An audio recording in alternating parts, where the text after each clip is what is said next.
Hi, everyone. Welcome to the TimingResearch.com Analyze Your Trade, episode number 110 for January 28th, 2020. My name is David Kosmeter. I'm the creator of TimingResearch.com, and today we will be discussing your trade ideas. So over the last few days, about 30 people submitted up to 5 symbols each, and I've put the list together, which you should be able to see right now. And I'm going to stop sharing and... Oh, Neil, are you able to share your screen today? I meant to ask you that before the broadcast. If like, yes, I can. Okay.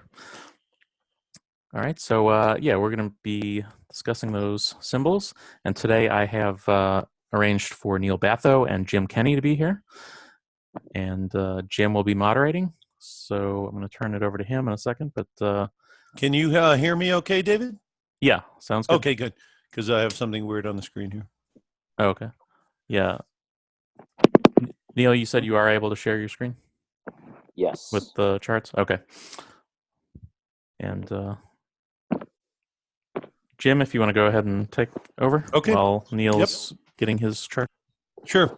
Welcome, everybody, to Analyze Your Trade. And, of course, we've got 15 that were offered out by different investors, and we're going to try to go through one by one, and then maybe about halfway through, if there's anything else that Neil wants to add or we want to talk about, we can take a break at about the halfway mark. But right now we're going to start out before we get anything and introduce Neil Batho to everybody.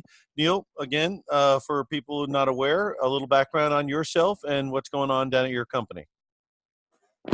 Sure, thanks, Jim. I used to be a broker at a big firm 20 years ago, and they teach you to basically just hold your client's hand and tell them everything's going to be okay no matter what happens. So I wasn't really interested in that. They teach you to gather assets, and in case you don't know this, you probably don't. If you get a card from a financial advisor, they called us investment executives. Before that, they were called stockbrokers. If you have a card and it says president of investments or vice president of investments or something like that, that title only means how much money you bring into the company. So if you're like executive vice president, you bring in $1 million. If you're president, you bring in 500,000. If you're vice president, you bring in 300,000 a year, et cetera, et cetera. So I got out of that, did some other business type jobs for a few years, and then started my newsletter and send out my alerts to clients every day. All right, and at the end of the broadcast, you'll give everybody a way of getting hold of you and finding out exactly how to get the newsletter and other things that are available through your company. Right now, what we're going to do is we are going to start out here and start chipping away at this list. The first company is certainly no secret to anybody. It's been pretty much on an uprising here for quite a long time. It's Microsoft. So Microsoft today was up $3.42, which is a rebound from yesterday's sell-off. And looking at Microsoft now at this level, what are you thinking, Neil? It's just so tough with the sell-off that we had, because now you have this bounce back to a lower high. And typically that's when you short something, but things are so extraordinarily strange right now that I just don't know what's going to happen. So I definitely would not buy it now. And I have a feeling it's going to be like that for a lot of the stocks today. So yeah, I mean, we had a very nice drop yesterday in many stocks, and they gapped down. And it looked like quite a number of them went up and filled those gaps, including the S&P index today. So once those gaps are filled, then it becomes interesting to see if they can sustain and all that kind of stuff. And Neil, are you able to share your screen? I'm just having to set it all up now, so I'm not sure quite yet if it's working. Well, while we're talking about that, let me throw a little bit more information out there while you're getting that set up on Microsoft. We've got a 50-day moving average in there at around 153, and you got a 200-day average of about 139. So when we hit 168 not that long ago, we're at 165 now.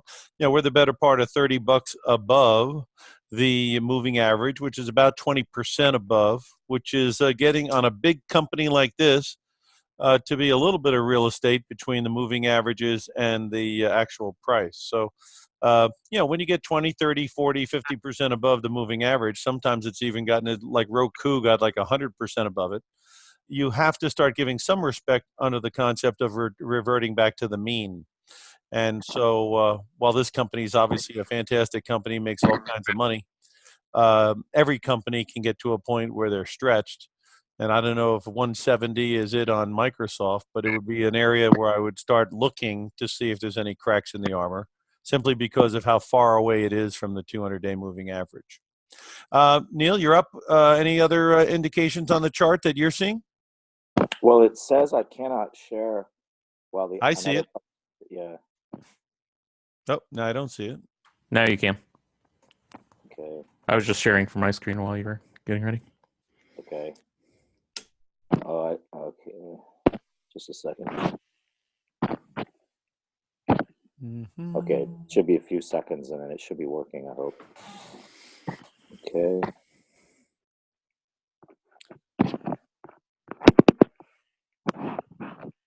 There, come on now. There we are.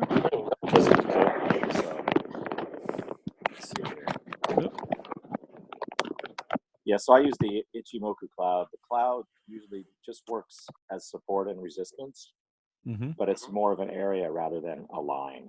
So as you can see in this chart, it actually worked out quite nice in the consolidation phase. Yeah, it's clearly been a steady up runner. But with the way it's that far away from the cloud, does that indicate sometimes that it goes back toward it? Yeah, it's going to hit the cloud eventually. So in a stock like this, I mean, the best thing I find in trading is you just got to watch these things every day, have a big list. And, if you didn't get in at 140, you were asleep at the switch. Sorry. But now the risk is just too great. So and it looks like the cloud could be coming in around 150, which is not too far from the 50-day moving average, which is 153. So this thing could be a lot more interesting at 153 than it is right now. The way I'm looking at something like this is I'm thinking, give it maybe a month of consolidation. Yeah. And momentum and MACD and stuff like that is up and it hits the cloud, then it's a good time to get it. But yeah, I mean, clearly a great company, clearly a company making a lot of money, but the P ratio is up over 30 now. So, at some point, if valuation matters, just like with Amazon, this company's still making a ton of money, but it's having a hard time going above 2,000 because people don't want to pay 80 and 100 to 1 P ratio. So it's like anything else. People are familiar with real estate. Sometimes, if real estate gets to $1,000 a square foot, people don't want to pay that money. And ergo, it can't keep going because of the valuation. Yeah, that's the maximum. I've heard that in real estate too. Once it gets up to $1,000 a square foot, it's over. Well, this next one has really been a very volatile stock in the last year. 42 was the low of in the 52-week range. This is Roku, R-O-K-U, and in the last couple of years, it's even been more wild because it went from about $20 or so all the way up to as high as about almost 180. And again, it was way above its moving averages, and boom, came back to 100, bounced off the moving averages, and boom, up to 160. Didn't take out 180, and now it's kind of been drifting to the downside a little bit. What do you see on Roku? Well, just looking at the cloud here, when the cloud turns really thick, that means it's a sign of the stock going in the opposite direction. So if you look way back to 2019, you can see that thick cloud and the move through and 3 pretty obvious moves to the upside. That would be about it for me. And now it's just, you're sort of in no man's land. So I wouldn't touch it. Yeah, it's underneath the 50-day moving average at about one. What do you see? Do you see that 140 where the cloud's kind of forming above? That also coincides with the 50-day moving average, which is 139. Okay. Yeah, and once the cloud flips, it's no good. And you'll see to the upside it's green, and once it flips to pink, then that's when you're kind of in a negative trend. You got to wait till it goes through to the upside. But cloud charting is quite good, but it's not good in a sideways trend most of the time. I know it was on Microsoft, but now it's usually not the best for consolidation. So I'll just avoid it. If this thing started to roll over a little bit, would it be worth taking a shot at the put side? Yeah, definitely. Because, this thing has shown it can move. There's no doubt about that. Well, this next guy coming up is in the drug business, and it's been a very popular stock lately on a lot of people's radar. Bristol Myers Squibb. What is the ticker? BMY. It broke hard yesterday and bounced back a little bit here today. But it's had a good run. 42 to 68 is a pretty good run. Yeah, I sure wish I would have caught this right around that $47 range. But now, I mean, once again, I'm not a huge Elliott wave guy, but when you see 3 big moves to the upside and 2 pullbacks, then that's really a time where I just don't know if it's going to keep moving again. So, yeah, it's just another avoid. The cloud is a pretty effective way of following the trend, though, huh? And if you get a trend and you get a trending stock like this, you can make some money. It sure is, and people didn't use it very much 10 years ago. They used it a lot in Japan, but they're using it more and more in the Western world, and it becomes a bit of a self-fulfilling prophecy as well. But if it works, it works. So just continuing to use it. If I look back here, 47 would have just been a fantastic time to get through on that cloud break with a bit of consolidation. Also, the cloud, gives you a little bit of an idea. The moving average here, 60, 61 on a 50-day moving average. You could see that it could go down there and touch the cloud by coming down to that 60 number. Yeah, but even if it does, I wouldn't buy the pullback here just because you have that Elliott wave completion to the upside. It's too extended as far as it's already had a good size move. So a pullback might be the beginning of something bigger rather than just a buying opportunity. Yeah, absolutely. Plus, I mean, my overall analysis, I mean, everything happening in January reminds me of 20 years ago where you had a massive rally in January, then a sell-off, and then another rally in March, and then another huge sell-off. So, yeah, things are, I mean, if anything, any type of rally, I would just get out and go back to cash until we see what happens next. Well, this next one might be very, very interesting to focus in on. It's Cisco Systems. And the reason is that it's gone in the last year from 40 up to 60, and then came back down here to like 42, 44. Now it's trading right around under 50. The moving averages crossed when it went 45 and 50 on the moving averages. So is this thing going to not be able to get above 50 and resume a downtrend, or is this the beginning of a turn, do you think? It's almost looking like a reverse head and shoulders pattern. And when I was a broker, they don't teach you any technical charting except for only one pattern, which is the head and shoulders pattern. So that's how important the SEC thinks it is for people to know the head and shoulders pattern. Yeah, it's on the test, I think. Yeah. Yeah. So that was a scary moment in my life where you press the button when you finish the test that takes 6 hours. Yeah. And they ask you at least 3 times if you're sure you want to exit the test. You say yes. And then it's sort of like, are you sure you're sure? Yes. And then you were looking for the other button that said, do you want to exit the industry? Yeah. Are you? And then you say no, and then it says, are you sure? Are you sure? But looking at the cloud, it does, like you're saying, look like it's trying to get under the price. And if we were to take out 50 and the cloud got underneath it, it could be a turn to the upside, is what you're thinking, huh? Yeah, you got a chance to up to maybe about 53. Yeah. Because it obviously, has had a seeing this is different than the other stocks we're seeing. This one had a correction. And so it did take out a lot of the froth. And I don't know if the China deal, that the phase one deal, would that be helpful to Cisco and get them more business in China? I don't know. Well, I mean, one thing I noticed is that when you have a market correction, people think like, okay, the market's way down and the weak stocks are down even more, so they're even a better deal. But usually it's just the strongest stocks that come back when stocks rally back. Facebook, Google, stocks like that are really strong is probably where you're better off placing your money. You know, a good example of that is the ones you mentioned did snap back quite a bit. And I was trying to see if Philip Morris, because it pays about 5.5 dividend, if that snapped back, and it didn't snap back at all. So what you're saying is actually true. You know, the high flyers that flew up and then flew back down, they're the ones that are flying back up. Whereas the ones that are plodding along paying dividends, they didn't have legs today at all, hardly. The strong get stronger and the weak get weaker.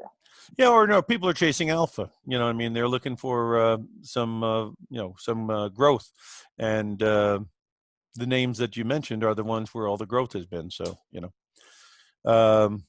that's why Apple started to pay a dividend, but now with the growth of the stock, the dividend's down to under 1%.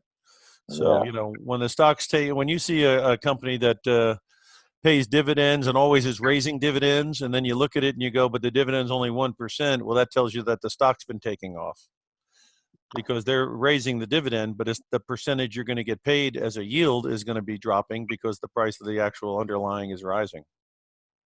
So unless you bought Apple in 1985. But then your yield on current money still would be relatively low. But I hear what you're saying. Yeah, you'd be getting your dividend on that original cost basis, and that's great. Yeah, I mean, if you put $100,000 into Apple in 1985. All right, well, this sector here that we're going to talk about, I think, is one that people are trying to figure out what the heck's going on, and that's in the semiconductors. And this one's on AMD, Advanced Micro Devices.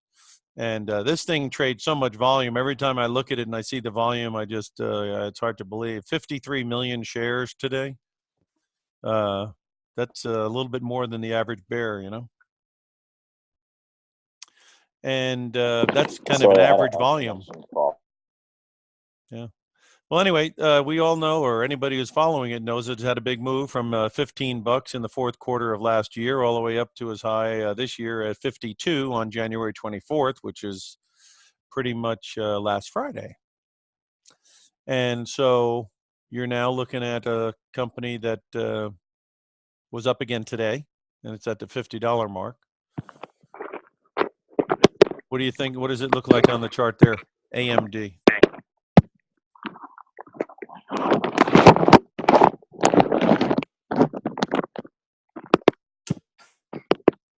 We're having some technical difficulties with the charts. Just a second. Yeah. All right. Well, let Neil get that squared away, and let me give you a little bit more information on AMD, because I have some stats in front of me. The stock's at about $50, and the 200-day average is at 33. So that's $17 above the average, which means it's trading 50% above its 200-day moving average. And sometimes that's considered stretched a bit. The short interest on it is about 8% of the stock, so there's still some decent-sized shorting going on there. And it says the PE ratio is 261 to 1. If that's an accurate number, that's an awful high valuation. So this could also be a company that's going to benefit from that phase one deal. And again, maybe that's why people are bidding it up, as well as some of the advances they're going to be coming up with in 2020, 2021. But, you can't fight the tape. The tape has definitely been strong on this thing. The question is it extended to the point where, it could run out of some gasoline up in this neighborhood? But, certainly it's gone up tremendously, particularly in the last 6 months. Is the chart showing up okay now, Jim? Yes, we got it now. Yep, perfect. No, that's for mine. If you're having trouble, I can just share the charts, Neil. Oh, it's not my AMD chart; it's yours. Yeah. Well, he's taking your data in, and then he's sharing it.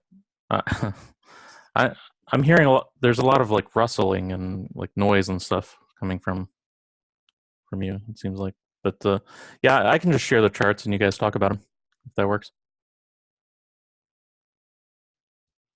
You Can guys you see there? it? Can you see everything, Neil? Neil, are you there? Oh, okay. All I right. guess Well, let's hope he's that Neil can disconnected. jump back on. I'm seeing a chart here. Yeah, Hope that's if everyone can, fine. you can see that obviously it's in a very nice uptrend, and the moving averages are all right there. But you can see the 50-day ballpark is in that 44 neighborhood, and you can see that the longer-term one is way down at 33. So you're getting a lot of real estate between the price and where these averages are. Doesn't have to come back to it, but over time they tend to at some point have some news that makes it kind of go back and a little bit towards the mean, reversion to the mean type thing. We had a nice drop here to 48 from 52, about almost a 10% drop. And now it's bounced back up and filled any gaps. And so it'll be interesting to see how the rest of the week plays out regarding will it sustain this bounce back rally, or is it going to try to take out that 48 and start pressing towards 44 a little bit? Has Neil jumped back in? No, it looks like he's not back yet. So if you want to go on to the next one. All right, let's go to the next one. And the next one after AMD is going to be LITE. And LITE, Lemtum Holdings, industry group is called networking. And so basically, this is another one that, not similar to ADM, that just in the last 6 months has gone through the roof, $45 up to 75. Short interest is almost 12% of the stock, so a lot of people are getting blown out on the short side. This is a company that still is showing a loss as far as their earnings are concerned. So obviously, it's technology and things like that that have people, speculating and betting on it that it's going to play a mean game of catch up. But in the last 52 weeks, we've gone from 40 to 84. That's a pretty good run, and the top on it came in on January the 9th. So we've been a couple, 3 weeks where we have not taken out the high. And today it was up 185. Again, looking at those moving averages that I like to look at, 74 is your 50-day average.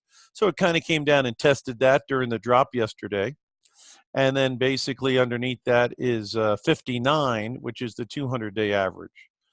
So basically you're about $20 above the 200-day, which in terms of percentage is about 33%. So again, technically speaking, if you're using these averages as a kind of a gauge of the trend, they are a little bit extended, and you can see from the chart there, if we broke under 75, there's a lot of room underneath it if it had some news to make it switch. But again, it's been a very good thing to be involved in. There is a big gap down here as well between 57 and around 60 or so. But again, right now you'd be looking at that 75 area, 74 area as very good support. And if it holds and starts taking out 80, then obviously you'd be in a pretty good shape and probably make a run at 85 or better. So there you are. You're kind of on a pullback. You're going to hope that that 75 holds if you're bullish. And then if it doesn't hold and there's some news that would actually instigate some volume, because see, the volume today on some of these stocks was kind of light. 827,000 was the volume on light today, and it's been averaging 1.4 million. So it's a little bit over half the normal volume on the run up.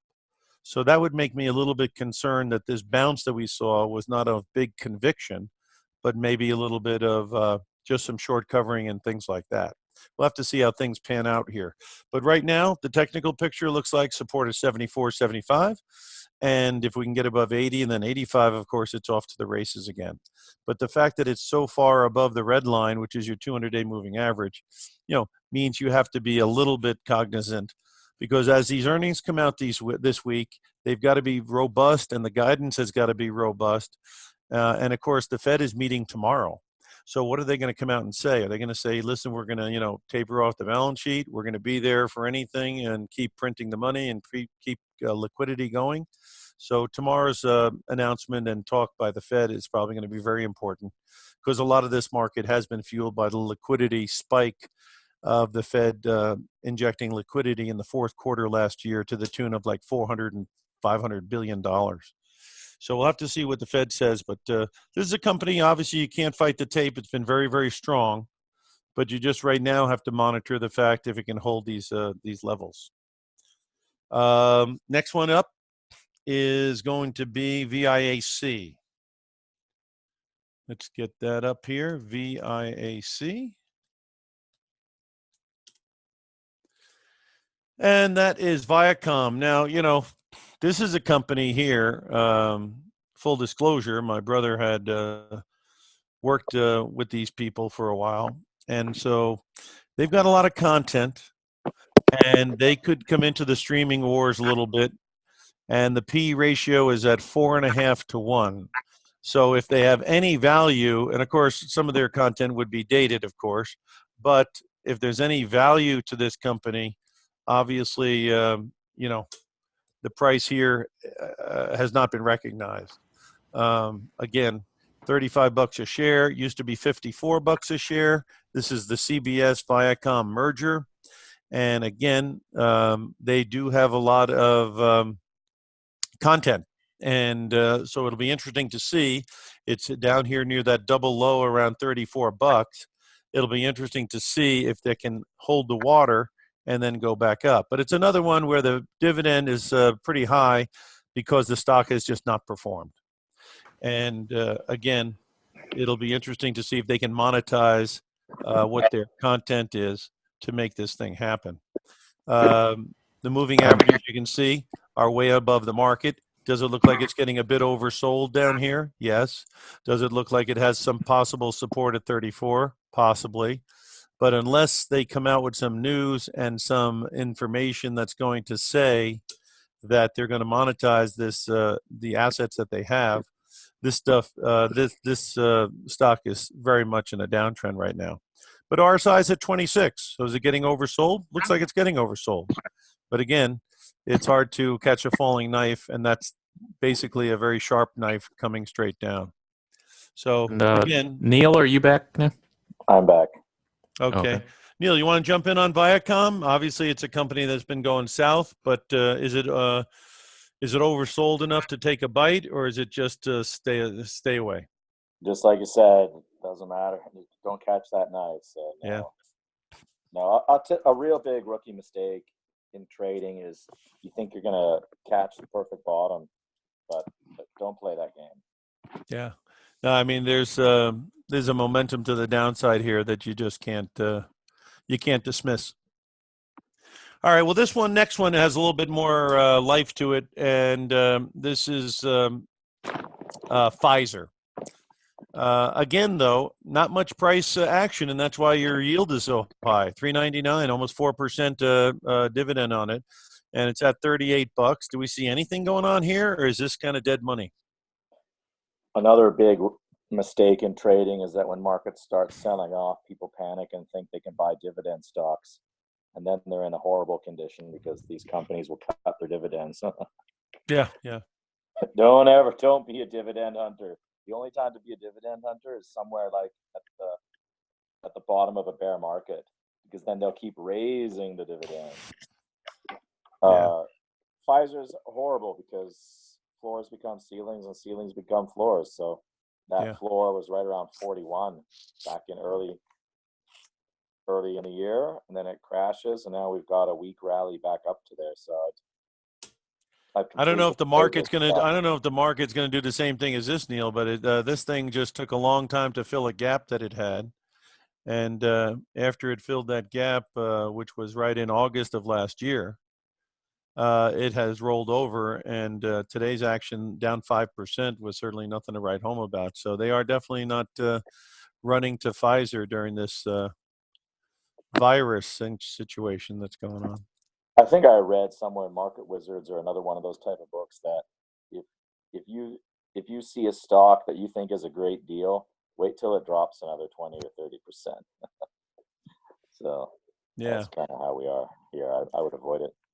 Yeah. And like I say, it doesn't have much legs now. And according to your screen here on the chart, it definitely looks like it's at a crossroads. Okay, so forget Pfizer. Let's go to JBL.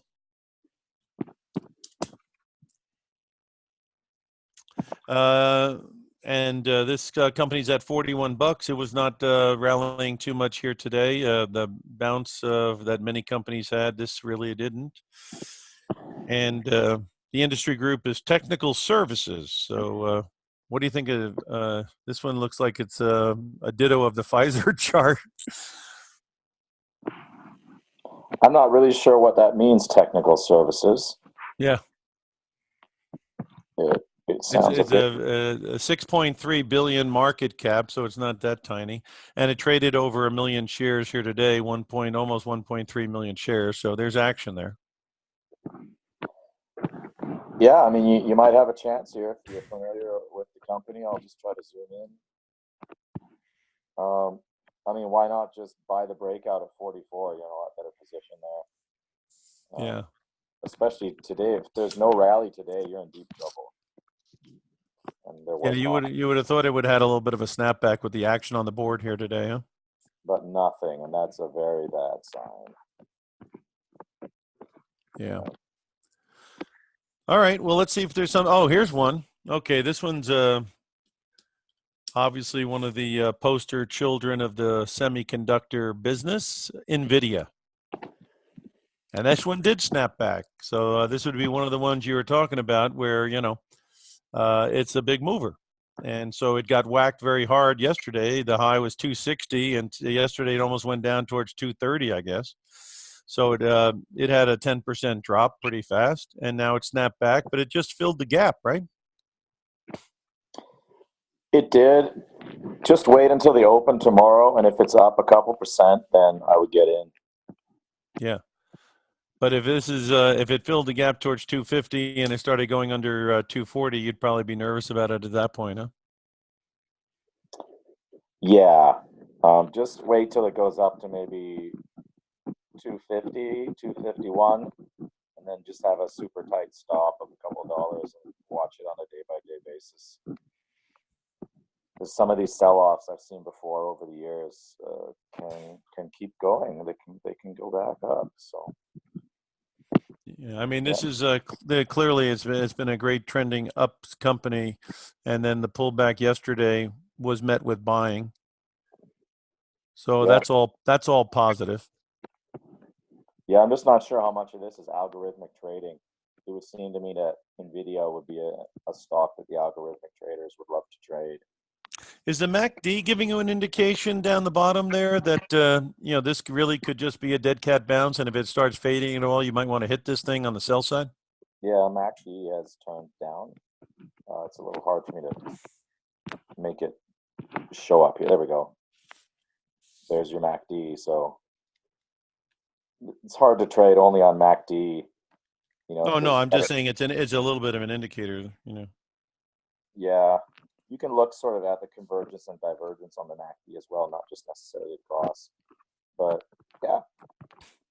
I guess you might have a whole a theme of what you think. In other words, if you think that this was just a little pullback and we're going to blow out 3340 on the S&P and make new highs and get going again, this would probably be one that would be playing ball. If you're a believer that we're going to go down to the 50-day or the 200-day moving average on the S&P, which is anywhere between 3050 and 3200, then this thing could have some more difficulty ahead, right?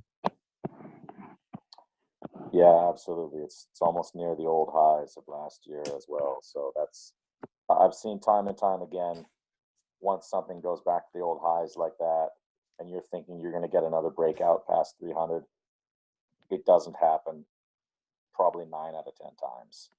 So if you want to buy this, you'd better be looking to sell at a gain of maybe $20, $30, something like that.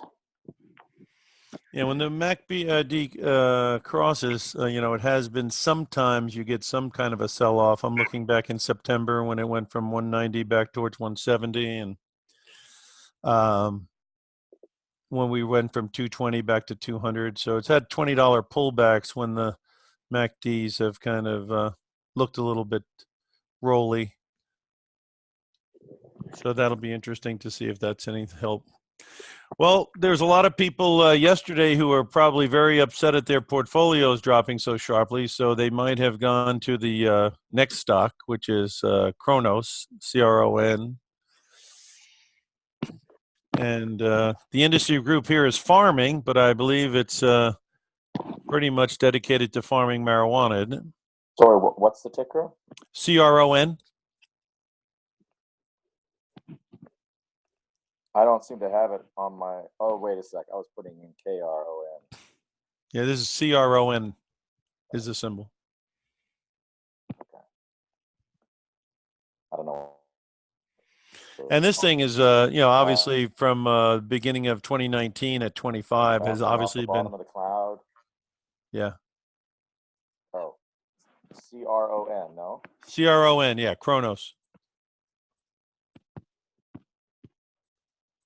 It just reminds me of Star Trek 6. Oh, maybe. Yeah, I don't know why I can't bring this up. I got like $7. Yeah, it's around $7, and last February it was at $25. So obviously the bloom came off the rose here quite a bit, and now I guess people are questioning: is there good value down here? And certainly when you get under $10, it's almost like a long-term option, right? You put up $7 as if it's a call option that never goes out of business until they do, and then maybe you just hope that 7 turns into something bigger over time. I never thought of that way, Jim, but it makes a lot of sense. I mean, when I see something gets under, if it gets under 5 or 10, aren't you kind of like buying calls at that point? A call with no expiration. Until they run out of business or something happens, right? Yeah, I mean, I like it here. I think it's fine. I would get in. I put a stop pretty close at around 690, just below the cloud there. That 690 is the 50-day moving average, so that's probably not a bad place to defend. We are in agreement. Yeah, and the other thing is with the volume as it's been in the last 50 days, which has been pushing 10 million shares a day, which is like 40%, about 35% higher than the 200-day average. It gives you an idea that most people are getting out, which means, it's nice to get the liquidation behind you if you'd like to take it the other way, right? Yeah, absolutely. I like it. All right, this next guy is I'm not familiar with, so let's look it up. HTHT. Maybe I'll be familiar with it when I look it up here. No, I won't be. Wazoo. And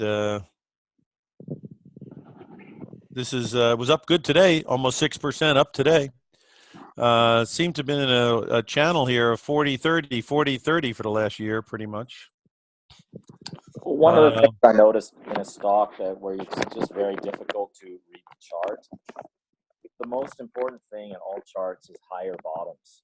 You can almost forget about the tops, and as long as there's higher bottoms, you're going to be okay. This doesn't have that, though, does it? No, it kind of had a breach there of that bottom, didn't we? They're in the industry group is hotels. I'm not familiar which ones they own. Oh my God. Chinese hotels. This is the last stock you should be buying. Yeah, I mean, you'd have to imagine it has to do something with China, because you can see it went from 42 down to 30, which is your typical Chinese sell-off that we've seen in many of the companies, anywhere between 20 and 30%. So that's a typical sell-off that we've seen. And now, again, maybe the virus news is getting under control or something, because we got a good snapback back towards where it dropped from, back to the 200-day moving average. Yeah, I'm not sure how true this is, but I've read several months ago that the Chinese market is something like 70% or even 90% controlled by individual investors, not the big funds and things like that, like it is in the U.S. Mm-hmm. So when there's a sell-off, they panic and they really sell off. So So there can be a good rebound in Chinese stocks after sell-offs. That's one of the bigger risks that we have here in the States, though, is with the passive investors. They're not doing any significant selling.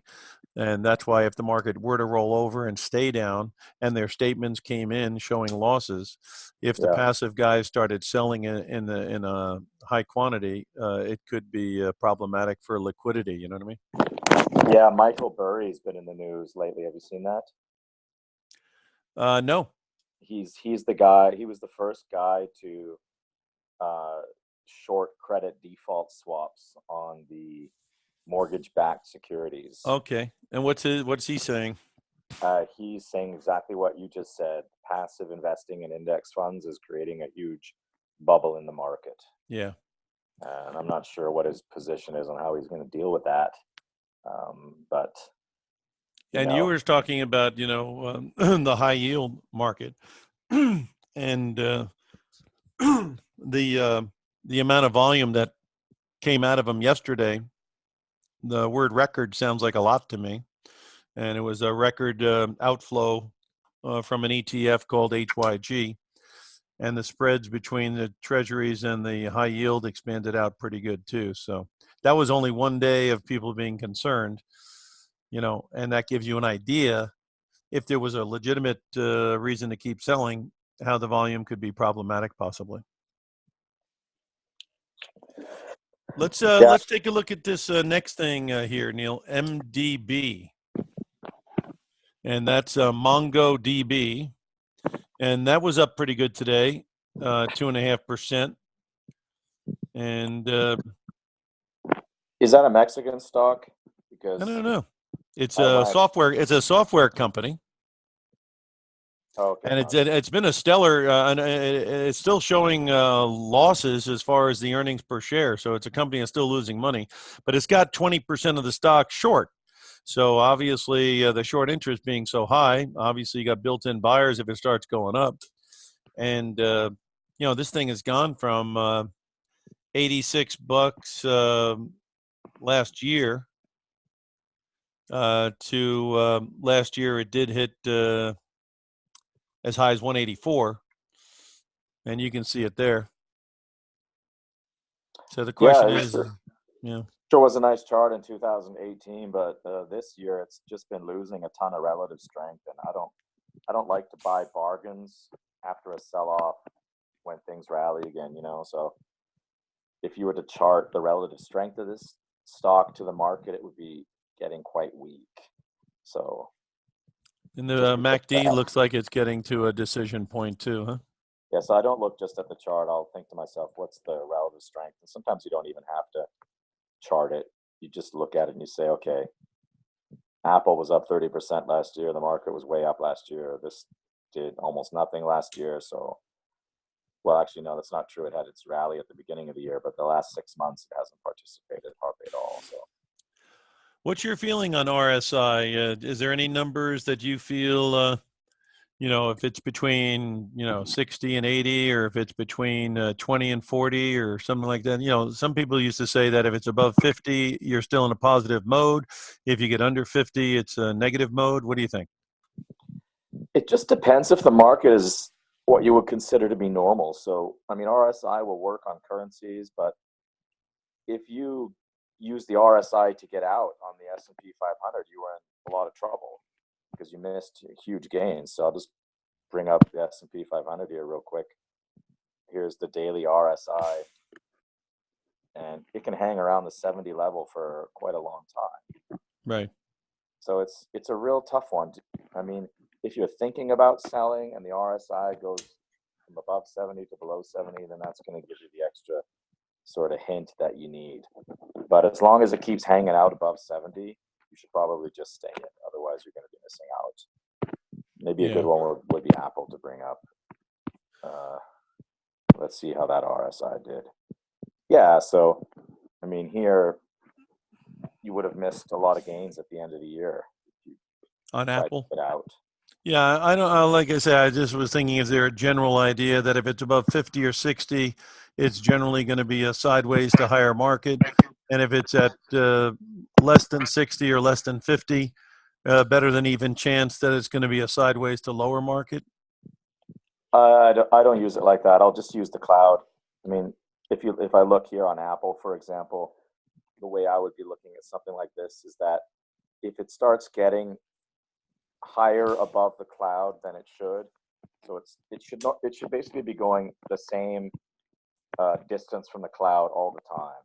And so once it starts getting too far above, and then I'll see the MACD roll over and the RSI go from 70 to below 70, then that's when I'm just going to get out. And you can always get back in. The worst thing in trading is to get out, think you sold too early, and then not get back in because you'll be kicking yourself. Yeah, some people, if they sell out at a price, if they can't buy it lower than that price, they abandon the idea. Whereas even jumping back in at a higher level, if the momentum's kicking back in, it's not a bad idea. All right, well, let's go to this McKesson, MCK McKesson. It's a drug retailer. And today it bounced back pretty well, up $1.49. Again, this one's losing money according to what I'm reading. So it's a company that's not making money, but people like to buy it on the come line, I guess. You know, it's been kind of trading between 160, 140, give or take. And yeah, drug sector is probably not so good, Jim. This is drug related. And I would just avoid it right here. Yeah, unless you're a day trader, maybe it's good for day trading.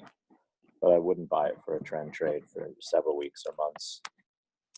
Yeah, this thing has been pretty much in a range, you know, a rough range. But you can see if you were channel trading or whatever, it might not have been a bad stock for that, huh? Great stock for that. I was going to say, I mean, this is like the poster child of a nice channel of which to trade against. Yeah, I mean, don't feel bad about making your money trading when a stock does nothing, and you were wishing you were in the stock that was trending well, because at the end of the day, nobody cares. No, and a predictable situation in any game of chance is always good. In other words, if you have a stock that you can count on staying in a window, you know, you could probably make as much money on that as you can in buying into a high flyer that goes up sharply. Absolutely. Absolutely. So if you're a day trader, this could be a great one for you. Here in Las Vegas, when they're looking at the gaming and sports or something like that, just give me a team that I can count on losing all the time, or I can count on winning all the time. Just don't give me the one that sometimes does this, sometimes does that. You know what I mean? You know, I really enjoyed statistics in school, and most people hated it, but I liked it somehow. And then, you know, there's this quote by Homer Simpson. I think he says, "You can prove anything with statistics. 82% of people know that." You know, and if the way that things like this usually go is that if you flip a coin, go online and find a coin flipping website. Okay, I did this on my spare time. I admit it. And you just press the button, flip, flip, flip, and it'll count heads and tails. And you're not going to get heads, tails, heads, tails, heads, heads, tails. You're going to get heads, heads, heads, tails, tails, tails, tails, heads, heads, heads, tails, tails. Right. And it's going to be like that, and people don't get it. So, you know, I always say in trading, normally you put in how much are you going to put in a trade? It depends on the stop point. If it's close, I put in a lot more. But how sure are you on the trade, you know? And even if you're an awesome trader and you make money 80 to 90% of the time, what are the odds you're going to have 5 losers in a row? Right? Exactly. And you can calculate that. And just off the top of my head, the odds of you having 5 losers in a row, if you make 60 trades a year, is maybe 15%. So are you going to blow out your account or not? You know, and some people think, oh, I lost my touch, but you didn't. You just succumbs to the statistics, you know. So, well, let's look at this last guy here, which is CIEN, Sienna Corp, another networking company. Bounced back 2.25% about today. Kind of been in a kind of tight range. Not obviously it's in networking, so it has a similar look to Cisco in some respects. And it is about $43 a share, just a little bit under its 52-week high. Yeah. And got moving averages underneath the price. That's not a terrible thing. Some of these volatile stocks might be great for selling covered calls near the expiration. Yeah. You could just make a killing on that if maybe 3 weeks until expiration, you hold the stock and just sell the call and do it over and over and over again. And there's going to be, if it's some of these small stocks that are kind of wildly fluctuating, those are the kind of stocks people are going to try to get rich on, but they'll probably fail, and so you can take advantage of those people by just selling them some calls and holding on to the stock. Just a thought. Yeah, it's something to consider. And again, this week there's a lot of earnings coming out, and we got the Fed tomorrow. So I think by Friday we're going to get some additional volatility. Yeah, I don't know what the Fed's going to say. Probably nothing, I hope. I mean, the whole world is hoping they say nothing and that they're going to just be holding. If I was a guessing person, they're probably going to say something about if things get weak, we're ready to move and this kind of thing. They probably will say something like that. And I mean, this scam's going on for a long time, but I think these central bankers are, I don't know what they're doing out there, but they certainly are printing the money. It's unreal. And you know what? I read the Stock Traders Almanac. I bought that book a few weeks ago. Right. I met the guy who writes it. His family's been doing it since the 50s. And he said that every president, no matter who it is, going back 100 years, will prime the pump before the election. Yeah. And he has specific examples. And I looked at it and I said, oh my God, it's so true. And I even heard, I think it's in someone's book, that when Reagan was running for his second term, they brought, anyway, the same thing happened there. Yeah. So they're always, and then I think it was the first Bush, he lost because I think interest rates were going up and something to do with the economy. Right. But obviously the Ross Perot vote splitting too. So, but they're priming the pump, and maybe they primed it a bit too early. I don't know. So if they primed it too early, they got to keep it going for a long time, right? Yeah. Don't know how they're going to do it. But in the Stock Traders Almanac, the best year in the presidential cycle is the third year of a new president's first term, which we just had. And the second best year is the fourth year of a president's term, as long as they are running for re-election. Yeah. No, they say something like 11% or something like that for about 11% or something. They're saying is 10% is what I had in the book, but maybe it's 11. Yeah, and then I'll have to get back to you on the rest. I can't remember, but I didn't actually know that last year because I bought the book too late. But it was like spot on, accurate. Well, if they're accurate, that 3,600 target that these people are coming up with might actually come to pass. It's just some of the confidence levels, seem to have gotten a little bit out of whack. As I was alluding to the other day, this UBS survey of their wealthy investors saying 94% are expecting good returns out of stocks this year. That seems to be a pretty darn unanimous opinion, Yeah, I'm really hoping that we have a big crash in March. Yeah, clean it out and let that sideline money come in at a good price. Well, we've reached the end of the road as far as these stocks are concerned, and certainly there was quite a different group here, a diverse group of stocks. Is there any particular stocks or things that you have an idea on that you'd like to share? A real tough one because we got into some leveraged bonds last week on Tuesday to the upside, and we got out this morning. Mm-hmm. And those were up nicely, and we got into some TLT calls up 160%, and we got out of the rest of those this morning. So I'm in almost all cash right now. Yeah, so I'm just sort of waiting to see what happens. I think most serious traders would not. You're obviously not going to miss out, except on one of these bounces. But keep Well, in mind, you're probably saying to yourself, "Hey, listen, we got a little line in the sand at 3340 on the S&P. Let's see how they can do with that number." We know we've got numbers underneath at the 50-day average around 3195, and we got 200-day average around 3030, which is where we broke out from.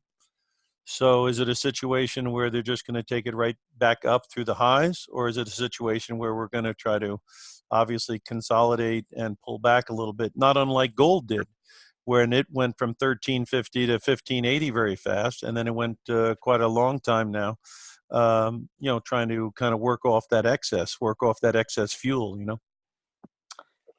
I think a great way to play it for the next couple of days is S&P 500 futures, and because then you're not gonna get, or if it's time to sell, you could be doing so at midnight, on the East Coast. In other words, because you can trade it all night long.